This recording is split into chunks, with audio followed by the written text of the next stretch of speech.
तालबात के WhatsApp hack करके उनको ब्लैकमेल करने वाला और उनकी फैमिली से रकम बटोरने वाला मुलजम गिरफ्तार। मेरी भांजी अननोन नंबर से मैसेज आता है, कज़न बात कर रही है। खूबसूरत लड़के हैं, उनको ही तस्वीर सेंड करते रहना, उनकी बरहना तस्वीर मंगवानी, वीडियोस मंगवानी।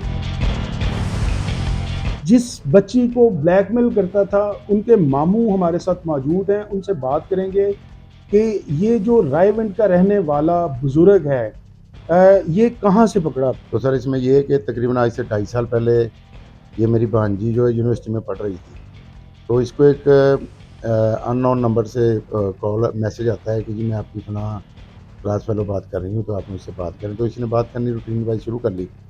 तो उसके बाद इसने ना दोबारा एक और नंबर से उसको मैसेज किया कि मैं तुम्हारी कज़न बात कर रही हूँ। तो उसने फिर उससे भी बात शुरू कर दी।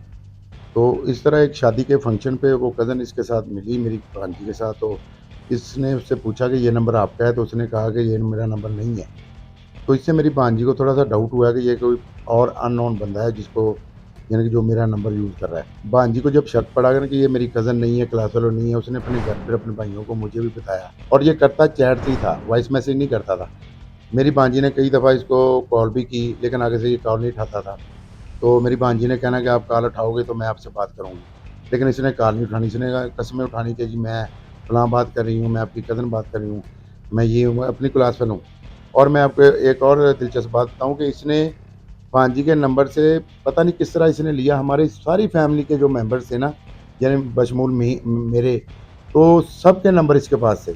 और सबको ये जो बाबा जी हैं ना जो पकड़े गए हैं, ये मैसेज करते थे उनको और उन्हें कहते थे कि मैं आपका रिश्तेदार हूँ। इसने ना भांजी से तस्वीरें माँगनी शुरू कर दी कि अपनी तस्वीरें भेजो।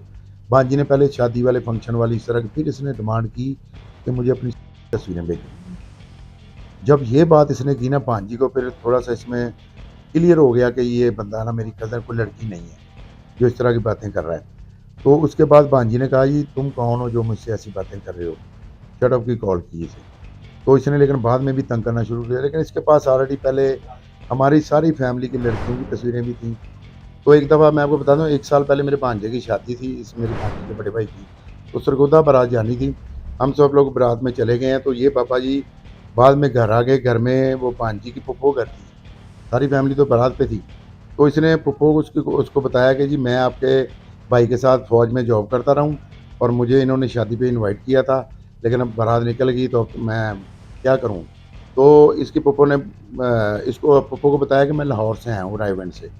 तो फूफो ने बोला कि चलें, दूर से आए हैं, मेहमान हैं। फूफो ने बोला कि आएँ आपको चाय पिलाते हैं। ये अंदर चला गया घर के, इसने सारे कमरों की वीडियो बनाई है।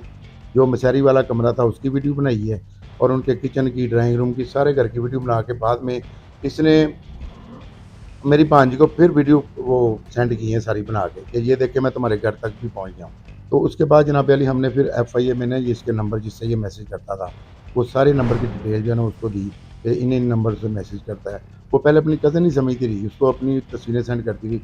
इसने बाद में उसको ब्लैकमेल करना शुरू कर दिया कि अगर मुझे तुम 50,000 या लाख नहीं दोगी, तो मैं ये तुम्हारी तस्वीरें और तुम्हारी चैट जो है तुम्हारे भाइयों को, तुम्हारे मामू को और तुम्हारी सारी फैमिली में वायरल कर दूँगा।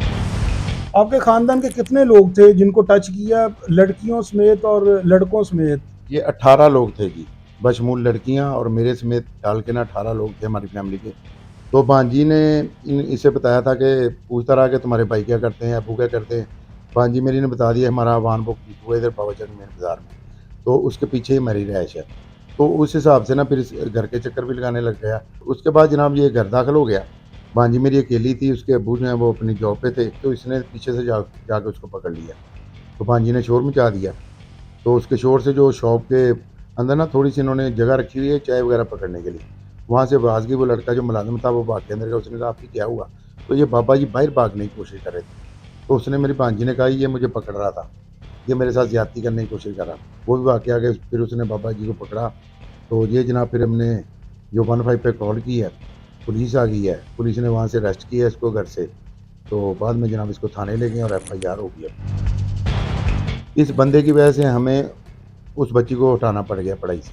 उसका फ्यूचर भी इसने तबाह किया।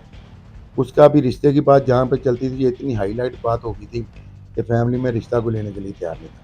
हमारे लिए इस बाबा जी ने इतनी प्रॉब्लम की है, इतनी टेंशन दी। और मैं आपको बताऊं ताहर भाई कि आप देखें, आप हैरान हो जाएं कि मोस्टली जो लड़कियां ना वो यूनिवर्सिटीज़ की हैं और कॉलेजेस की हैं, और जो बाकी नंबर्स हैं उनकी डिटेल लेके उन लड़कियों को टच किया जाए कि उनके साथ ये क्या करता रहा, ब्लैकमेल करता रहा या क्या है। ये तो यही बाबा बता सकता है ना, तो उनका फ्यूचर भी बचाया जाए। या पुलिस इस हवाले से कैसी कार्रवाई कर रही है, आप मुतमईन हैं? तार भाई इसमें ये है कि पुलिस की माशाल्लाह कारकर्दगी तो ठीक है, बड़ा अच्छा कोऑपरेट किया उन्होंने, उनको फ़ौरन अरेस्ट किया है, इसको जाके लेके गए, उसी रात इन्होंने एफआईआर काटी इसके ऊपर। इसमें ये दो पॉइंट्स हैं कि जो चीज़ हाईलाइट होनी चाहिए थी ना इसमें, वो उन्होंने मेंशन नहीं की। वो मैं आपको बताऊं कि उसमें ये है कि बाकी लड़कियों के जो नंबर है इसमें मोबाइल में, इसमें उनका उन्होंने जिक्र नहीं किया, बच्ची के साथ किस तरह राब्ते में है उसका जिक्र नहीं किया, और जो घर में दाखिल हुआ है उसकी दफ़ा भी वो भी नहीं लगाई इन्होंने। मैंने वहाँ पे भी मैडम से रिक्वेस्ट की थी कि खुदारा बाकी बच्चियों का मुस्तकबिल भी बचाएं इससे। जी मैम, बताइएगा कि ये जो मुलज़म आपने गिरफ़्तार किया है, इसकी तफ्तीश में क्या निकला है? इसकी तफ्तीश में सर ये निकला है कि हमने इसका फ़ोन लिया है, इसके फ़ोन को हमने बड़ी अच्छे तरीके से डिटेल से इसे चेक किया है। इस बंदे का काम ये था कि ये मोस्टली जो मेडिकल कॉलेजेस थे, ये उनके पास जाता था, उनके ये बाहर जाता था, ये ऐसे ही बच्चियाँ स्टूडेंट्स बाहर निकलती थी, इसने उनकी फ़ोटोज़ क्लिक करनी, फ़ोटोज़ क्लिक करके बाद में उनको इंस्टा पे सर्च करना, उनको स्नैपचैट पे सर्च करना, करने के बाद उनसे बातचीत, फिर उनको ऐसी इसने जो है वो एक प्यार भरी बातचीत सुनानी, पहले लड़की बन के उनके साथ इसने फ्रैंक हो जाना, फिर जब इसने ये देखा है कि वो बच्ची है, वो लड़की है, वो आ गई है, लाइन पे आ गई है, फिर इसने उनको अपना बताना, अपना बता के अब चूँकि ये 44 ईयर्स का बंदा है, इसने अपनी तस्वीर तो शो नहीं करनी, लेकिन उनको ये है कि मैं यंग लड़का हूँ, मैं ऐसे हूँ, मैं वैसे हूँ। उनको मुख्तलिफ जो हैं लड़के हैं या खूबसूरत स्मार्ट लड़के हैं, उनकी तस्वीर इसने सेंड करते रहना, तस्वीर उनको भेज के जब इसने ये देखना कि ये मुकम्मल तौर पे मेरे शिकंजे में आ चुकी हैं, इसने आगे से उनकी बरहना तस्वीर मंगवानी, वीडियोस मंगवानी, और जब वो इसके पास आ जानी, ये फिर उनको ब्लैकमेल करता था। उस दिन भी वहाँ पे आने का पर्पज़ यही था कि मैं तुम्हारी जान नहीं छोड़ने वाला।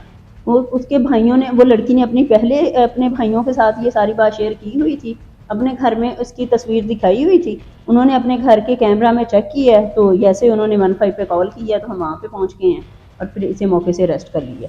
उसके मोबाइल से कुछ ऐसी चीज़ें निकली हैं जो प्रूफ के तौर पे साथ लग सकती हैं? जी, उसके मोबाइल में बहुत सारी दीगर जो हैं, गर्ल्स हैं, स्टूडेंट्स हैं, उनकी भी तस्वीर निकली हैं जो कॉलेजेस में आ रही हैं, जा रही हैं, ये उनकी वहाँ पे खड़े होकर फ़ोटोज़ बनाता रहता था।